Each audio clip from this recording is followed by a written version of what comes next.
It is several hours later. We have arrived at Emma Chapel up in the hills of West Virginia.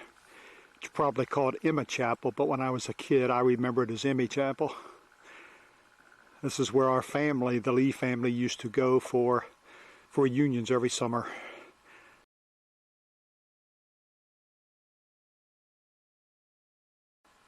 And my mother's parents are buried right over here. And this is the Lee family plot.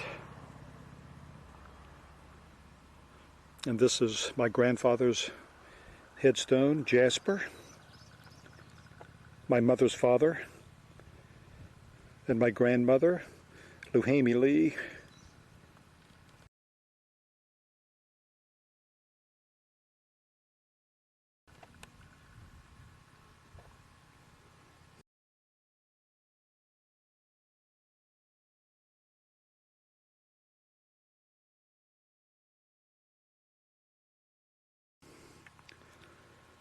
Just to the right are several graves I'm not really sure of.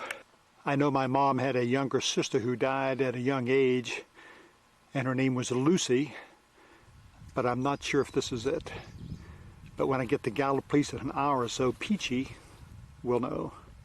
And again, I don't know exactly who this is, but I expect it's a relative. And Jeannie is writing all this down, because we have decided to do some genealogy. At least those are our good intentions. And again, I don't know who Ray is, but this grave is in the Lee family plot. See, this well, Jeannie just realized that this is Oma W. It says daughter of J.V. and L. Lee, which has got to be Jasper and Luhamie. See, and this is the first child that died, 1913. The next one would have been 1915, and then that one would have been a 1922. So I had forgotten that my grandmother was a Ranson, and till we were driving up here and we come across a little store called the Ranson General Store, and Jeannie remembered that. And we've come across some Ranson graves, and I would imagine they're related, but we don't know. On this side, and then there's on this side, 1932. No, it's mother, father, two sons. Well, we're about to run out of paper, but we haven't run out of tape. Oh, put it on tape. Oh yeah, just tape it, and then I'll copy it when I go home. I will. Then I can remember which one was connected with who. Look, Mom.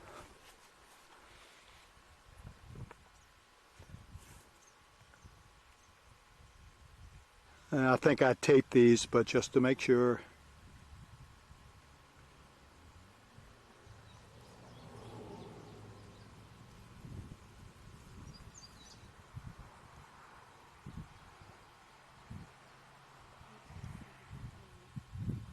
And now if you want to see something poignant, Fisher baby, Fisher baby, Fisher baby, Fisher baby, Fisher baby, Fisher baby. What a loss. What a tragedy.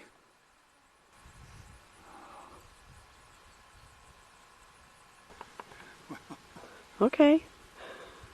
I'm on tape? Uh-huh. Well, God, it's cool here.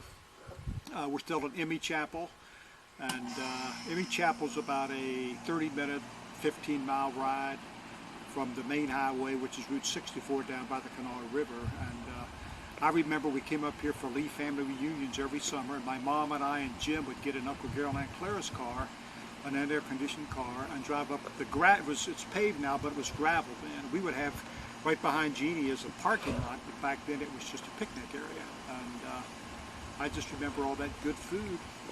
First time I've been back since, gosh, high school, the glory days. Say goodbye, Larry. Goodbye. Goodbye, Larry.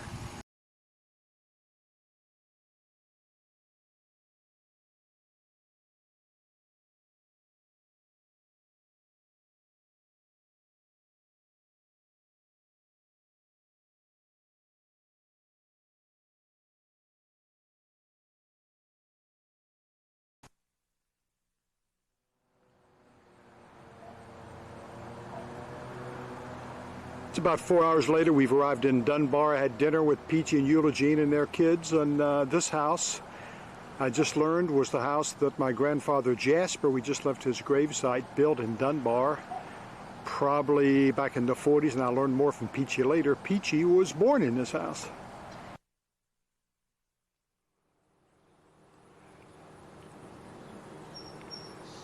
It's the next morning. We've left Peachy and Eugene's, had a great dinner and breakfast. Visited two cousins, Don Garrett and his wife Eva, and Iris Wilkinson and her husband Don Wilkinson. I started to say Sybil, her mother's name. And now on 18th Street in Dunbar, this is the house that I lived in basically as a child up through the 4th grade. This is 18th Street. I lived in that upstairs garage apartment. And just to the left is the Stats home. A number of years ago I was here doing this with a still camera, and this gentleman walked out of this house and sort of kind of menacing and said, started to say, "Who are you?" And I said, "I used to live in that house." And he said, "Is your name Rood?" And I said, "Yes." And he said, "Is your name Stats?" And he said, "Yes." And next door was the house of John and Genevieve Brick, and I spent a lot of time there. I liked them. Plus they had a very, very beautiful young daughter, but much too old for me. I think this was the Maxwell's house across the street. Bobby Maxwell was a couple years older, a very good football player. Kind of idolized him to some degree. And that's where we played football and sports. And that's my wife in this car who's beginning to think that I've done enough of this.